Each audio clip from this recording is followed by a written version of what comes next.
Respected vicar, teachers, parents, and my dear friends, a warm good morning to all. No matter what my suffering may be, I will never complain. And if I have to undergo any humiliation, I will seek refuge in the Sacred Heart of Jesus, says Saint Alphonsa. Today, we are gathered here to celebrate the feast of Saint Alphonsa, the passion flower of Parananganam. So, this is the right occasion to know more about Saint Alphonsa. Saint Alphonsa is the first native woman saint of India. She lived as an unknown simple Clarist nun within the four walls of the convent. Today, thousands of people from all over the world flow to the tomb of the saint to pray and pay homage. Saint Alphonsa was born on 19th August 1910 in Kudamalur, a village in Kottayam district of Kerala. Her parents were Joseph and Mary of Muttathupadathu. They named her Annakutty. From early childhood onwards, she experienced deep pain. Just 3 months after her birth, her mother passed away. During infancy, she lived with her grandparents. Her grandmother used to tell her stories of saints, teach prayers and Christian songs.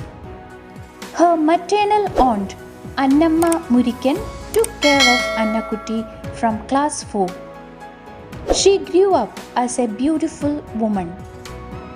As an adolescent, Anna received many marriage proposals from reputed families.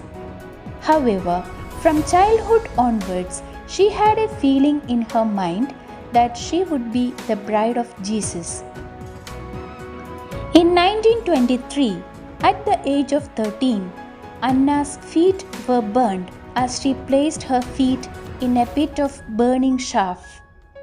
It was a self-inflicted injury to avoid her foster mother's attempt to arrange a marriage for her. Finally, her aunt succumbed to her desire and permitted her to join a convent. Annakutty joined Clarist convent at Parananganam in 1927 on the Feast of Pentecost. She received the veil postulant on 2nd August 1928 with the name Alphonsa. Alphonsa's vestation was on 19th May 1930. Afterwards, she completed her studies and engaged in teaching. During this period, she had a severe attack of hemorrhage. On the 9th day of novena, she was miraculously cured. She entered the novitiate on 12th August 1935. She did the solemn profession of her religious vows on 12th August 1936. Sister Alphonsa continued to have her repeated spells of sickness and pain.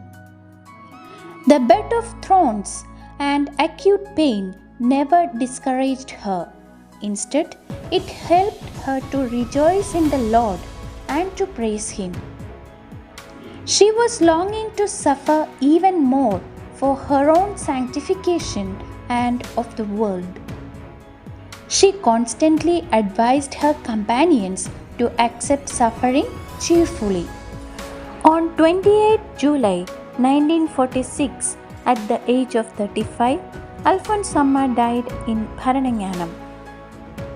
The funeral was very simple and attended by few people. The coffin was carried in a procession to the parish church by the sisters of the convent. It was children who loved her first received favors through the intercession of Saint Alphonsa. Rapidly, her tomb at Parananganam turned into a pilgrim center attracting people from far and near. On 12th October 2008, she was declared a saint by Pope Benedict XVI. Saint Alphonsa is the first canonized saint of the Syro-Malabar Church. She is the patroness against illness. The secret of her holy life was that she carried on her ordinary duties in an extraordinary manner. The striking aspect of the life of Saint Alphonsa were her childlike simplicity and her identification with crucified Christ. In this pleasure-intoxicated world, Saint Alphonsa teaches us by her example that we must suffer not only for our own sins, but for the sins of others too. As Christ suffered for us, we too must suffer for one another. I wish you all a happy feast of Saint Alphonsa. Thank you. Have a nice day.